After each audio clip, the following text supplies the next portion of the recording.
Et bonjour. J'ai positionné 5 cartes du tarot de Yagal Didier sur la table. Je les retournerai avec vous, hein.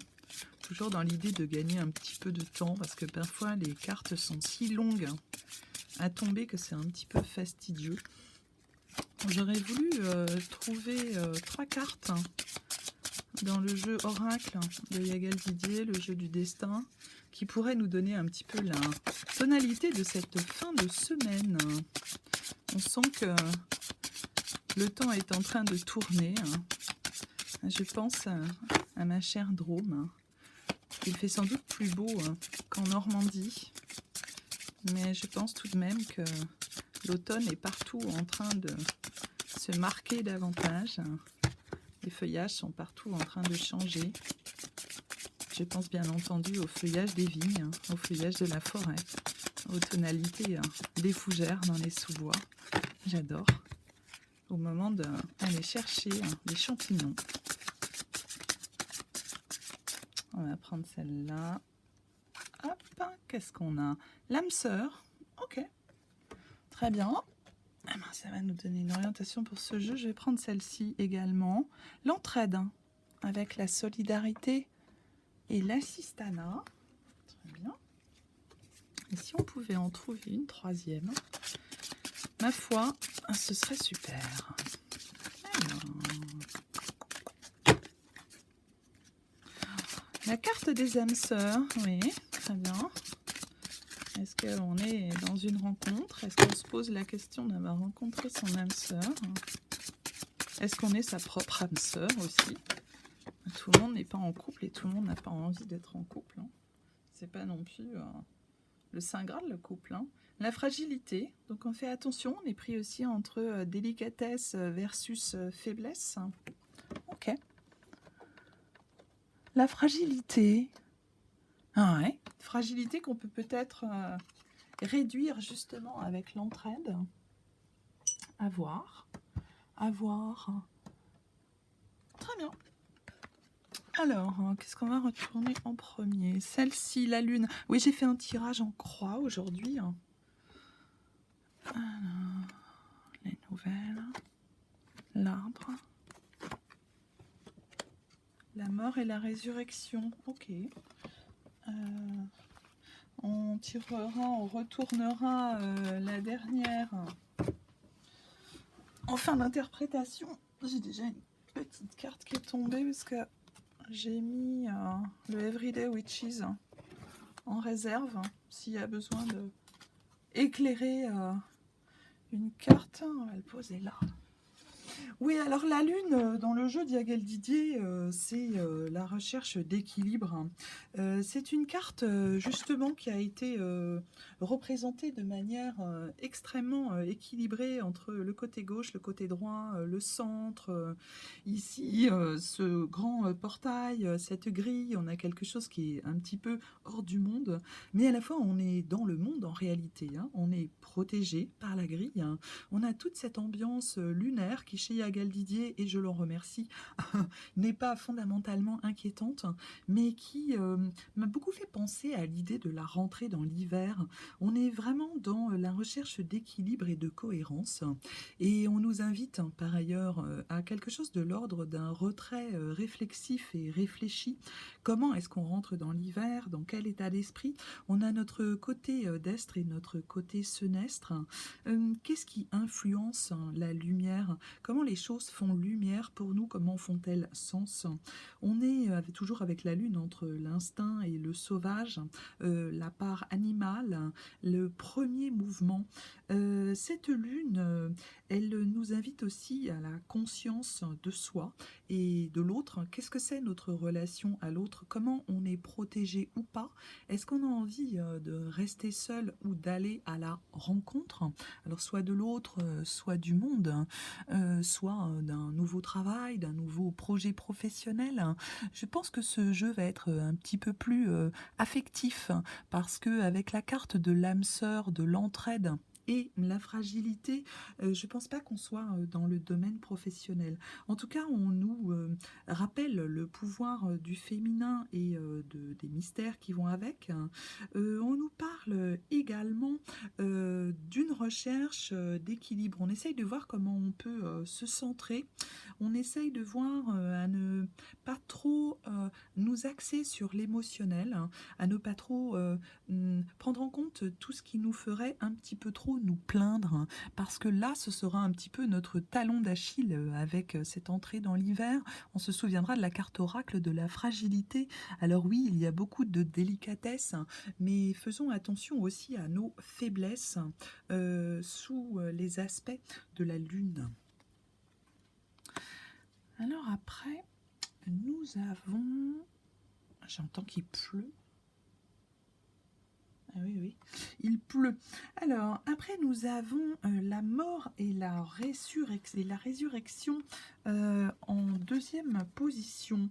Donc là, ça va plutôt être la position des appuis et des blocages. Donc, la mort et la résurrection, c'est bien entendu l'idée de la fin, mais également de sa renaissance. On va devoir lâcher le cheval noir pour le cheval blanc. On va prendre une autre direction. Il y a une nécessité par ailleurs ici à changer ses appuis. On va voir comment on conduit ce cheval.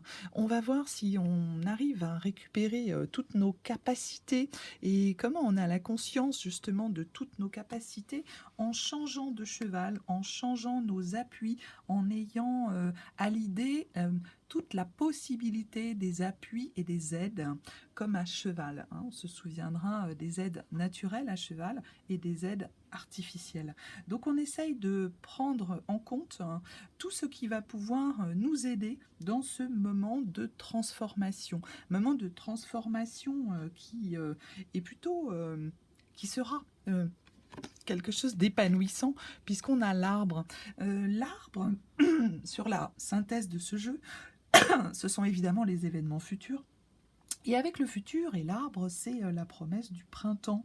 C'est aussi le paradis, le jardin d'Éden, ce qui est en croissance, ce qui croît, ce qui se renouvelle.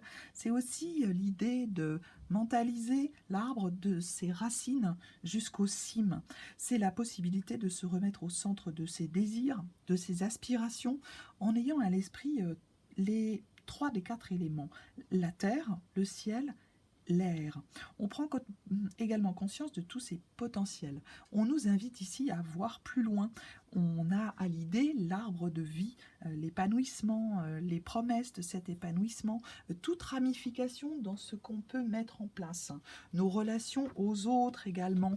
Les cartes oracles nous invitent à l'idée d'entraide, à la solidarité, mais à faire attention à bien peser entre la solidarité et l'assistanat. Donc, qu'est-ce qu'on fait avec ça? Bien sûr, il y a une idée d'entraide, mais à quel point on est dépendant ou interdépendant ou on a des problèmes dans le lien qu'on a justement dans la solidarité et l'aide. Attention à ne pas verser dans l'assistanat. On gardera bien cette idée en tête avec cette possibilité d'épanouissement sans doute vers le printemps. Donc là, on essaie de ne pas subir toutes ces influences de l'automne et de l'hiver qui est à venir. Qu'est-ce qu'on va avoir en dernière carte? Le diable. Alors le diable, il ne faut pas trop le voir seulement comme une carte négative, une carte pulsionnelle, une carte des bas instincts. Elle est assez dure, je pense que c'est une des plus dures dans les illustrations de Marina Carella pour ce jeu. Ce diable, il nous invite à réfléchir à ce qui pétrifie, à ce qui immobilise. Il y a quelque chose qui est très dans la pierre, dans la fixité, dans les idées toutes faites, hein, dans le choix de ces couleurs et dans le positionnement, possiblement plutôt de cet homme. Hein. On se souvient qu'il y a toujours ce côté inquiétant du diable, ce côté ailé, ce côté bouc, ce côté pied fourchu. En revanche, c'est tout à fait là pour nous indiquer qu'on ne doit pas rester dans ces énergies qui seraient un tout petit peu trop fixées, figées. On nous invite à nous mettre en mouvement. Vous n'êtes pas une pierre, on est bien d'accord. Donc on bouge, on garde à l'idée l'énergie de notre chevalier, de notre possiblement roi d'épée et chevalier d'épée avec la carte des nouvelles aspirations, de avoir son sabre au clair et avoir la maîtrise de sa monture. On reste bien centré, on voit beaucoup plus loin aussi et on garde bien entendu avec cette carte et cette iconographie des nouvelles, la carte du déplacement, du mouvement, de la lame du tarot, du chariot. Alors sur le diable, on fait aussi attention à tout ce qui serait du domaine d'une sexualité un petit peu trop invasive, hein, qui prendrait le pas un petit peu trop sur tout. On se méfie également de ce qui est de l'ordre de la domination, de l'ordre de la lutte de pouvoir, hein, mais également du domaine d'une colère sourde qui pourrait complètement exploser. On fait attention à gérer un tout petit peu plus ses émotions, quelque chose qui est un petit peu trop mu par un cerveau gauche, hein, mais également par tout ce qui serait un petit peu trop primaire, disons. Dans cette idée du coup de foudre possible, on essaye de voir un petit peu, à faire attention aussi à ne pas être dans des schémas trop répétitifs, à quelque chose qui soit trop cyclique, hein, un petit peu trop enfermant, à des pensées limitantes, hein, ou à revivre des choses un petit peu trop connues, qui nous rassureraient par ailleurs, mais en réalité, est-ce que les choses ont à être rassurantes? Eh bien, pas forcément, pas forcément. Attention à ne pas trop s'enfermer dans un confort. Attention à ne pas être trop dans des liens d'interdépendance. On essaye de voir comment on peut évoluer avec les autres, hein, mais à la fois, en effet, en restant pleinement soi-même, hein, et pas esclave, hein, de ses pulsions. Elle est très intéressante cette carte en étant tellement dans cette immobilité du diable. C'est une représentation qui est étonnante, hein, et singulière, hein. J'aime beaucoup. On a les yeux qui sont extrêmement rouges, hein, avec quelque chose bien entendu d'inquiétant et de diabolique, hein, très Méphistophélès, hein, très le domaine du sombre, le domaine des murmures, hein. Donc on fait attention à ça, on essaye de continuer de visualiser tout ce qui est lumineux, tout ce qui est du domaine de l'arbre en l'occurrence, hein, et du domaine de notre chevalier, de notre chariot, du domaine des épées. On essaye de mentaliser un petit peu plus, hein, les choses, on essaye de monter un petit peu la réflexion d'un cran et on ne se laisse pas totalement abuser par tout ce qui est du domaine de l'instinct, de la rapidité, de la trop grande rapidité. J'en ai déjà une qui s'est retournée, hein. Ok, la grande prêtresse, on va positionner sur l'arbre. Elle est là, la grande prêtresse. Tac, faire un petit focus. Voilà. On va regarder ce qu'on peut positionner sur les énergies de la Lune et sur cette protection à laquelle nous invite la Lune. Léger retrait, mais tout en continuant d'appartenir au monde. 5 de pentacles, ok, oui, la lumière est bien au bout du chemin, on est bien dans quelque chose de l'ordre de l'espoir. Le chevalier de coupe sur le diable, ce qui nous rend quand même le diable un petit peu plus sympathique, un petit peu plus festif, dirons-nous. On va regarder ce qu'on peut poser sur les nouvelles. Et disons l'avancée, le beau dynamisme, j'en ai deux qui sont sortis. The Lovers, les amoureux, donc un choix à faire, plutôt un choix éclairé, et l'As de coupe. Bien, ma foi, c'est un très joli jeu pour les contres que nous venons de poser. On a quelque chose qui est très optimiste, qui est très dirigé vers la vie. On était dans des énergies très automnales, très hivernales sur les 5 cartes du tirage en croix avec Yagal Didier. Là, là, avec le Everyday Witch, on nous invite tout à fait à sortir nos coupes, à être heureux, à projeter l'idée du bonheur, à tout faire pour que ce bonheur existe dans la matière en réalité. On nous invite quand même, comme avec la carte de la Lune, avec la grande prêtresse, on nous invite à bien en effet prendre un temps de réflexion, éventuellement un temps de repli sur soi pour cet automne-hiver, hein, et d'essayer d'y voir un tout petit peu plus clair, mais avec quelque chose qui soit relativement structuré, relativement à distance des événements. Il va nous falloir visualiser comment on s'organise dans un projet et ou dans une projection. Après, sur le 5 de Pentacle, on nous rassure. Bon, bien sûr, on est en train de passer un petit peu des tempêtes. Quelque chose est très hivernal, mais il y a du feu dans la maison, il y a de la lumière dans la maison. On a notre lanterne à la main, pour reprendre Saint Jean et la Bible. Donc, tout va bien se passer. L'enfant est protégé, sa mère est tout à fait en chemin. Tout est complètement aligné. On sait où on va. Il nous faut suivre la lumière et possiblement notre lumière intérieure. Avec le chevalier de coupe, on est dans quelque chose qui en effet est assez festif. Donc attention toujours avec le chevalier de coupe qui s'emballe, qui s'emballe. Il y a quelque chose du signe du bélier dans le chevalier de coupe. Donc on fait la fête, on rigole. Tout ça est formidable, ma foi. Mais attention quand même à ne pas trop verser dans des choses qui seraient un tout petit peu trop cerveau gauche, un petit peu trop lacrymal, un petit peu trop labial, hein.